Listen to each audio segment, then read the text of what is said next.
우리 1절에 보면 형제들아 내 마음에 원하는 바와 하나님께 구하는 바는 이스라엘을 위함이니 곧 그들로 구원을 받게 함이라. 원하는 바는 마음에서 우러나오는 아주 간절한 소원을 이야기합니다. 바울은 그 자신의 동족인 유대인들이 이스라엘이 하나님께 구원받기를 원했습니다. 당시에는 그들이 바울을 죽이려고 호시탐탐 노리고 있었지만은 구원이 무엇인지 알고 있는 바울로서는 그런 자라 할지라도 구원을 받기를 하나님께 간절히 구했다는 거죠. 그리고 이 당시 유대인들의 상태에 대해서 그들이 2절에 하나님께 열심히 있으나 올바른 지식을 따른 것이 아니다 그랬습니다. 당시 유대인들은 하나님께 열심히 있었지만은 올바른 지식에 따라서 열심을 낸 것이 아니라는 거죠. 그들은 하나님이 모세를 통해 율법이 영원한 진리고 그 율법을 지킴으로 영원한 생명을 얻는 줄로 알았습니다. 그래서 율법을 지키는데 아주 열심을 내었습니다. 그 율법을 지키면은 구원받는 줄 알았다. 모든 것이 옳은 길로 가는 줄 알았다는 거죠. 이게 잘못된 열심을 가지고 있은 거죠. 잘못된 열심. 한때 바울도 그들처럼 잘못된 열심을 가지고 기독교인들을 핍박했습니다. 그래서 오늘 말씀에 유대인들의 그런 상태를 하나님의 의를 모르고 3절에 자기 의를 세우려고 힘써 하나님의 의에 복종하지 아니하였느니라 그랬습니다. 하나님의 의를 모르고 자기 의를 세우려고 힘을 쓴 거다. 그래서 하나님은 공의로운 분이십니다. 공의로우신 분이다 했을 때 공의는 옳고 바르고 온전하다 그런 뜻입니다. 하나님은 옳고 바르고 온전하신 분이기 때문에 옳은 분 자체이기 때문에 심판을 할 수 있어요. 죄인들을 심판하고 벌하고 정죄할 수가 있습니다. 따라서 하나님의 백성이 의롭지 못하면 심판을 하고 그들은 구원받지 못해요. 그래서 유대인들은 이 의로우신 하나님이 정해 준 그 율법을 지키는데 열심을 했습니다. 그런데 율법이 없을 때는 죄가 무엇인지 몰랐는데 율법이라는 거울로 자신을 들여다보니까 죄가 아닌 것이 하나도 없는 겁니다. 그 율법 앞에서는 죄인이 될 수밖에 없어요. 율법으로 의롭다 할 사람이 아무도 없다는 거죠. 그래서 하나님은 죄가 없는 독생자 예수 그리스도를 이 땅에 보내 세상 죄를 짊어지고 십자가에 달려 돌아가게 하신 겁니다. 이걸 복음이라 그래요. 복음. 하나님이 우리의 죄를 위해 독생자를 세상에 보내셔서 그분을 십자가에 제물로 바쳤다. 그래서 우리는 그분을 믿으면 죄에서 구원받는다. 이 구원이 죄에서 구원받는 거죠. 죄에서 구원받기 때문에 사망이 없는 거예요. 죽지 않는 거예요. 죽어도 죽지 않고 영생을 받는 거죠. 영생. 그래서 이거를 로마서 1장 17절에 보면은 복음에 하나님의 의가 나타났다. 그게 되어 있어요. 복음은 방금 말씀드린 거. 이 하나님께서 독생자를 십자가의 제물로 바쳐서 세상 죄를, 우리 죄를 다 사해 주셨다는 거죠. 이게 복음이고 이 복음에 하나님의 의가 나타나. 하나님의 의는 인간을 의롭게 하셨다는 뜻입니다. 공의로우신 하나님이 우리의 죄를 용서하시고 구원해 주셨다는 거죠. 그래서 세례 요한이 예수께서 자기가 나올 때 보라 세상 죄를 지고 가는 하나님의 어린 양이다. 그래서 세상 죄를 지고 가는 하나님의 어린 양. 어린 양이 제물이죠. 제물. 내 죄를 대신해서 예수께서 세상 죄를 대신 지고 제물로 바쳐졌다는 거죠. 이걸 의라고 합니다. 의. 예수께서 그렇게 하신 것을 의라고 해요. 의는 올바름입니다. 올바를 의자를 써요. 왜 올바르냐 하면은 죄라고 했을 때 여러분 죄를 뭘로 배웠습니까? 화살을 쐈을 때 관역에서 어긋나는 거, 잘못된 방향으로 가는 게 죄. 죄라고 하는 것은 어긋났다는 뜻이에요. 어긋났다. 요 쪽바로 가야 되는데 어긋난 길로 가는 게 죄입니다. 그 의는 올바르다. 죄 어긋난 길로 가던 것이 용서받아서 어긋난 길로 가던 죄가 용서받아서 다시 올바른 자리로 가게 되었다. 이게 의라고 해요. 의. 그래서 성경에서 의로 번역했어요. 그래서 예수를 그리스도로 믿음으로 우리는 의롭다함을 받았다. 의롭다함을 받았다. 그랬습니다. 예수 그리스도를 믿음으로 의롭다함을 받은 사람을 의인이라고 그래요. 의인. 오를 의자를 써서 의인이라고 그랬는데 그 의인이라고 세상에서 의인이라고 그랬을 때 누군가를 구해주기 위해서 자기를 희생한 사람 그런 사람을 의인이라고 그래요. 의인. 예. 신문에서도 가끔 의인이다 나오죠.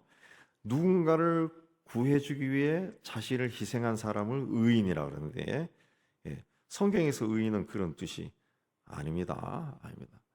예수께서 내 죄를 위해 십자에서 제물로 바쳤다. 바쳐진 바 되었다. 예수님이 그렇게 하신 것을 믿을 때 우리가 의인이 된다. 의인이다.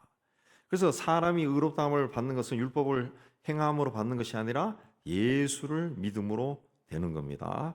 그래서 로마서 3장 28절에도 사람이 의롭다 하심을 얻는 것은 율법의 행위에 있지 않고 믿음으로 되는 줄 우리가 안다. 그렇습니다. 그러므로 의롭다함을 받은 자가 되고 구원받기 위해서는 예수를 믿어야 돼. 예수를 믿어야 돼. 예수 외에 다른 길이 없다는 거죠. 아무리 하나님이 택한 이스라엘 백성이라 할지라도 예수를 그리스도로 믿지 않으면 의인이 될 수가 없는 겁니다. 그러니까 율법을 다 지킨다고 의롭게 되지 않아요. 인간은 율법을 다 지킬 수도 없습니다. 여기서 율법은 모세 율법을 이야기하지만은 오늘 우리 확대해서 이야기하면 이 성경 말씀 우리가 이 성경을 다 지킬 수가 없어요.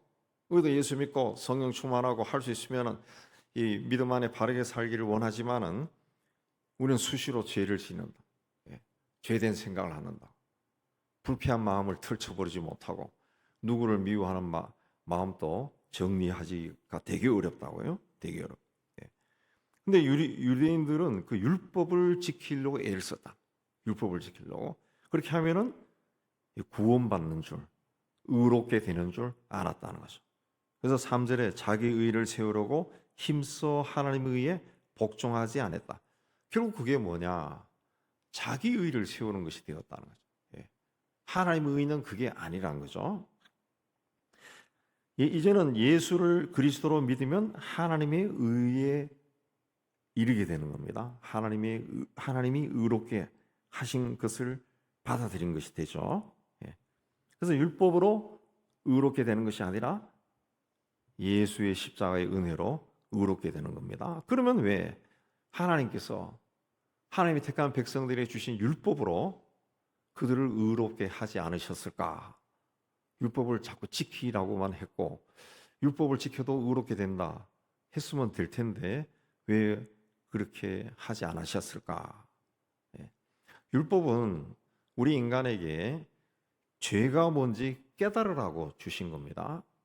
깨달으라고 주신. 율법을 행함으로 의롭게 된다. 구원을 받는다. 이렇게 되면은 죄를 깨달을 수가 없어요. 그러니까 율법을 지키면 지킬수록 자기 의가 막 살아난다. 자기 의가. 아, 나는 이런 사람이야. 이런 사람이야. 우린 학생 때 여러 명들하고 같이 신앙생활 하고 그렇게 하면은 그 금식 잘하고 또 뭐 전도 잘하고 이러면은 그 공동체 안에서도 두드러지는데 그 스스로 나중에 보면은 스스로 그걸 자랑스럽게 된다. 자랑스럽게. 난 너희들과 달가. 뭐 이런 마음을 그 젊은 애들이니까 그걸 가지더라고요. 그걸 가지더라고요. 율법을 지키면 지킬수록 잘 지키면 잘 지킬수록 자기가 강해지는 거죠. 강해져. 율법은 하나님께서 죄를 깨닫고 하나님 앞에 바르게 서라. 그래서 주시는 거예요. 로마서 3장 20절에도 율법으로는 죄를 깨달음이다. 죄를 깨닫는 것이다. 7장 7절에도 보면은 율법으로 말미암지 않고는 내가 죄를 알지 못하였으니 곧 율법이 탐내지 말라 하지 아니하였더라면 내가 탐심을 알지 못하리라. 율법에 보니까 탐내지 말라 그렇게 되어 있어요. 그래서 내가 내 마음에서 탐심이 막 일어나니까 이게 죄구나 깨달았다는 것이 깨달았다. 예수는 십자가에 희생하심으로 우리를 단번에 의롭게 하셨습니다. 그래서 4절에 그걸 그리스도는 모든 믿는 자에게 의를 이루기 위하여 율법의 마침이 되셨다 그랬습니다. 죄를 범한 인간에 대한 율법의 요구는 사망입니다. 사망. 죄는 이퀄 죽음이에요. 죽음이에요. 근데 예수께서 인간의 죄를 대신해서 십자가에서 죽으셨어요. 율법의 마침이 되고 율법을 온전히 이룬 거예요. 이제는 예수께서 십자가의 죽음으로 율법을 이룬 겁니다. 율법의 그 총국적인 결과는 죽음이야, 죽음. 율법으로는 죄를 깨닫는 것이고, 죄가 율법에 있으니까 율법으로는 죽는 거예요, 죽는 거. 근데 예수께서 십자가에서 죽었어요. 율법이 끝난 거예요. 율법이 끝난 거예요. 그래서 율법을 마침이 되었다. 율법을 완성했다. 율법이 요구하는 것을 예수님이 다 이루셨다. 구약에 보면은 죄를 지을 때마다 제사를 지내게 돼 있습니다. 속건제, 속죄제가 그러니까 죄를 많이 지면 많이 지을수록 제사를 많이 드려야 돼요. 그래야 용서를 받을 수가 있어요. 그러나 하나님은 당신의 독생자 예수를 통해 죄 없는 아들을 통해 속죄의 제물이 되게 하시고 인간의 모든 죄를 단번에 용서했다.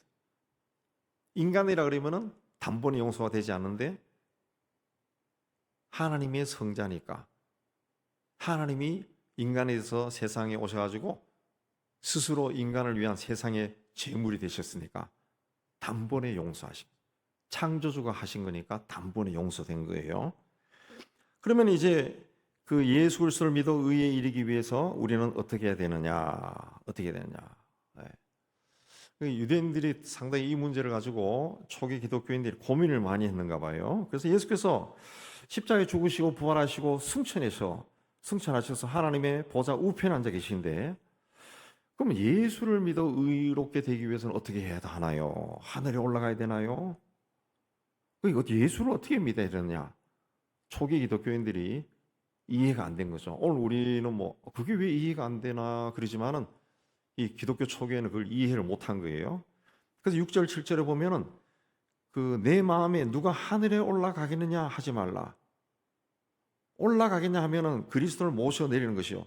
네가 하늘에 올라가냐? 하늘에 올라가서 거기 있는 이 그리스도를 데리고 내려올 거냐? 또 무저갱에 내려가겠냐 하지 말라.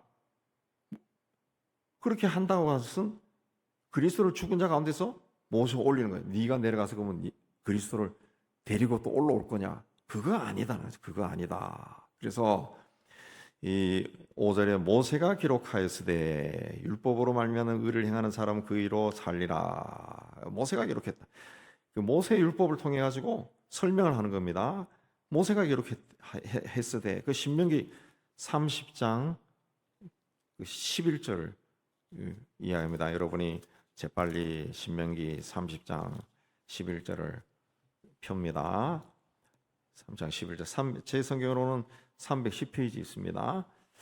제가 11절에서 읽습니다. 14절까지. 자, 내가 오늘 내게 명령한 이 명령은 내게 어려운 것도 아니요 먼 것도 아니라 하늘에 있는 것이 아니니 내가 이르기를 누가 우리를 위하여 하늘에 올라가 그 명령을 우리에게로 가지고 와서 우리에게 들려 행하게 하랴 할 것이 아니요 이것이 바다 밖에 있는 것이 아니니 내가 이르기를 누가 우리를 위하여 바다를 건너가서 그 명령을 우리에게로 가지고 와서 우리에게 들려 행하게 하랴 할 것도 아니다. 오직 그 말씀이 내게 매우 가까워서 내 입에 있으며 내 마음이 있은즉 내가 이를 행할 수 있느니라 그랬습니다. 모세가 이 말을 한 것은 모세 당시 유대인들도 하나님이 주신 율법을 굉장히 어려운 걸로 생각했다는 거죠. 예. 반드시 지켜야 하는 것으로 알기는 알지만 참 어렵다. 그렇게 해서 하늘에 가야 되나 바다에 가야 되냐 그 어렵다는 거 표현입니다. 모세는 율법이 그렇게 지킬 수 없는 어려운 것이 아니고 또 우리에게서 거리가 멀고 멀리 떨어져 있는 것도 아니다 그렇습니다. 하늘에 있는 것도 아니고 바다 밖에 있는 것도 아니다는 거죠. 하나님이 우리를 긍휼히 여겨서 주신 것이기 때문에 즐거운 마음으로 율법을 지켜라, 그런 뜻입니다. 오늘로 이해하면은 하나님 주신 율법은 굉장히 어려워서 학자들에게 가서 배워야 하거나 공부를 많이 해야만 이해할 수 있는 것이 아니다는 거죠. 누군지 말씀을 읽고 순종하고자 하는 마음을 가지고 있는 사람이라면 이해할 수 있고 지킬 수 있다는 거예요.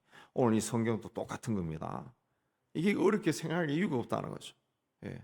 성령의 감동으로 쓰여진 책이다 그랬어요. 그러면 성령으로 충만해서 성령의 감동을 받아서 내가 이 성경을 읽으면은 이해가 되죠.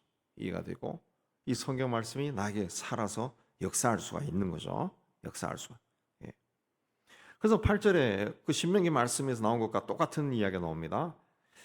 말씀이 내게 가까워 내 입에 있으며 내 마음에 있다 하였으니, 이 신명기 말씀이죠. 곧 우리가 전파하는 믿음의 말씀이다. 말씀이 내게 가까워 내 입에 있으며 내 마음에 있다.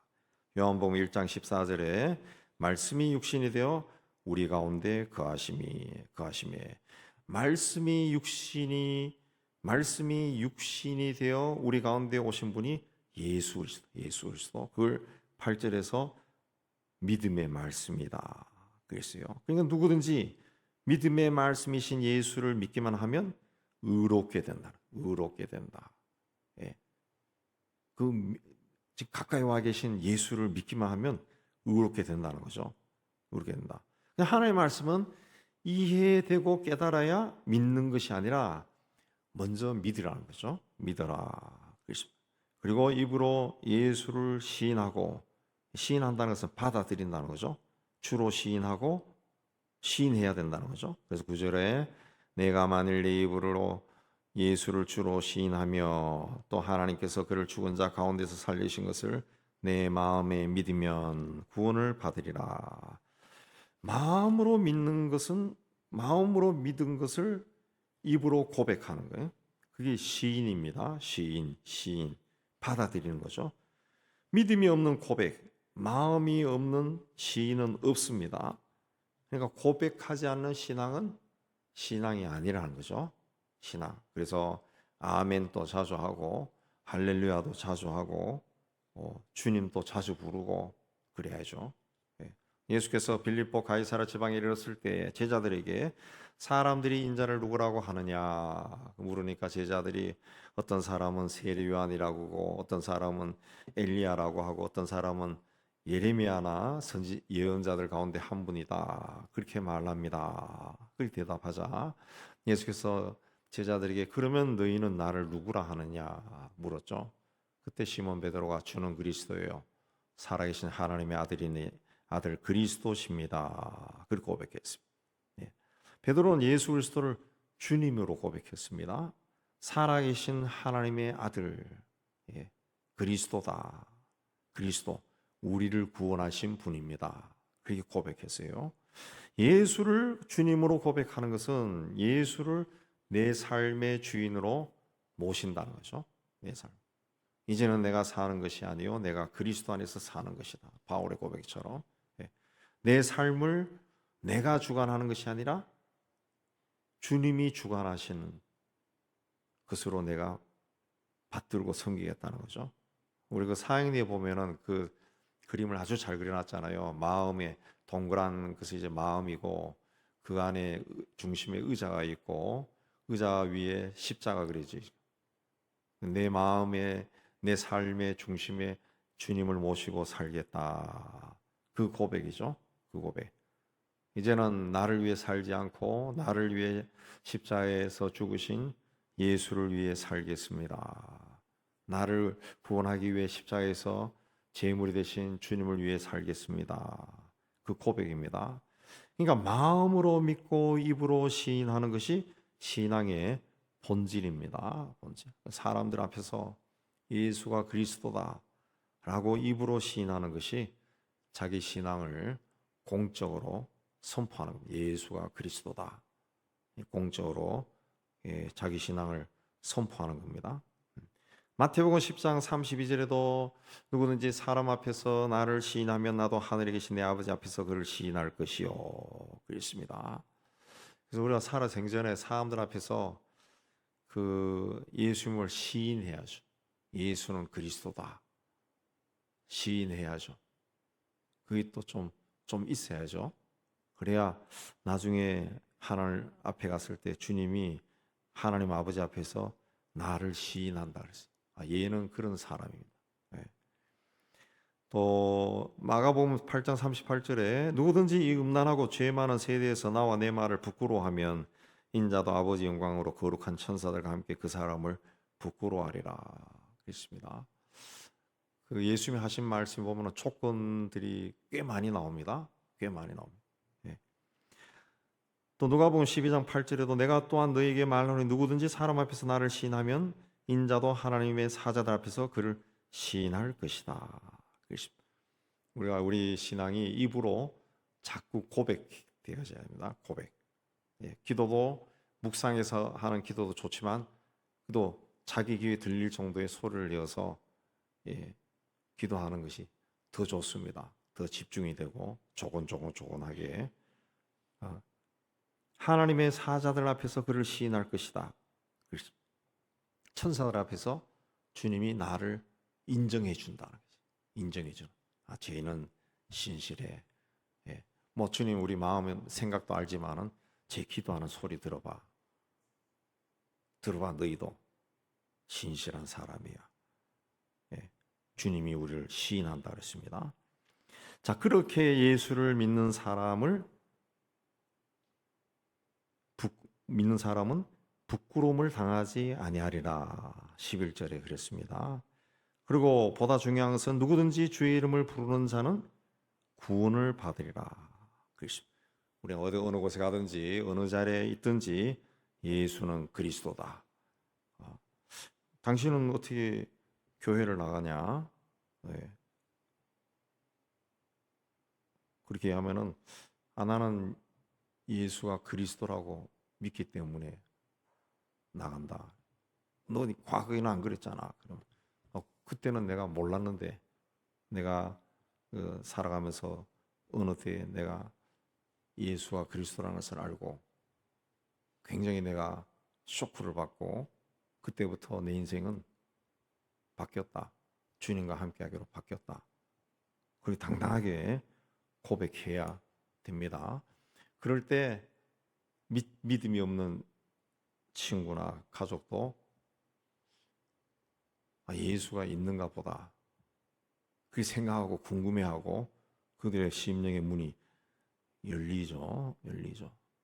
근데 그런 자리에 가서 분위기 휩쓸려서 그냥 나가자 그래가지고 나갔는데 조금 됐어. 그렇게 하면은 주님 또 나 모른다 그러죠. 모른다 하죠. 예.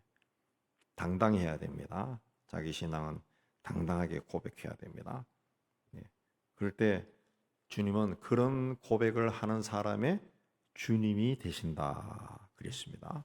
우리 모두 이 은혜 가운데 서기를 주님의 이름으로 축복합니다.